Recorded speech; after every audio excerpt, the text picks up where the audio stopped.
नमस्कार. सार्वजनिक बांधकाम विभागांतर्गत 11 वर्गाचा निकाल म्हणजेच निवड यादी आणि अतिरिक्त निवड यादी अशा प्रकारे 2 याद्या पोर्टलवरती प्रसिद्ध करण्यात आल्या आहेत. तर या 2 याद्यांनुसार जो कट ऑफ लागलेला आहे, तर या संदर्भातला आजचा व्हिडिओ तुमच्यासाठी. तर प्रत्येक पदानुसार संपूर्ण माहिती घेतली असता तर अशा प्रकारचा कट ऑफ. तर पहिल्या 5 पदांचा कट ऑफ तुम्ही पाहू शकता. तर यामध्ये junior engineer electrical, junior architect group B non gazette, तर यामध्ये assistant junior architect group C, stenographer higher grade, त्याचबरोबर स्टेनोग्राफर लोअर ग्रेड. तर 5 पदांचा देखील कट ऑफ तुम्हाला पाहून घ्यायचा आहे. तर यामध्ये गार्डन सुपरवायझर टेक्निकल, त्यानंतर लॅबोरेटरी असिस्टंट टेक्निकल, त्यानंतर senior clerk non technical, driver, cleaner आणि पिऊन. तर अशा प्रकारे अंदाजित जो कट ऑफ आहे तो लिस्टवरून ॲनालिटिक्स तुम्ही पाहू शकता. तर यामध्ये सगळ्यात महत्त्वाची बाब म्हणजे जो जनरल कॅटेगरीमध्ये जे कॅन्डिडेट आहेत त्यांच्यानुसार हा कट ऑफ दिलेला आहे. कारण का सरच्या यादीमध्ये कोणत्याही प्रकारचं पॅरलल रिझर्वेशन किंवा माजी सैनिक किंवा इतर कोणतीही माहिती देण्यात आली नाही आहे. त्यामुळे महिला प्रवर्ग वगळता जनरल कॅटेगरीमध्ये जे कॅन्डिडेट आहेत त्यांना मिळालेल्या गुणांनुसार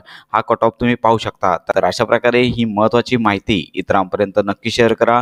तर यामध्ये अंशतः बदल होण्याची शक्यता आहे. तर अशा प्रकारे सदरची ज्या लिस्ट आलेल्या आहेत तर त्यांच्यावरून सदरचा जो कट ऑफ ॲनालिटिक्स आहे ते तुम्ही पाहू शकता.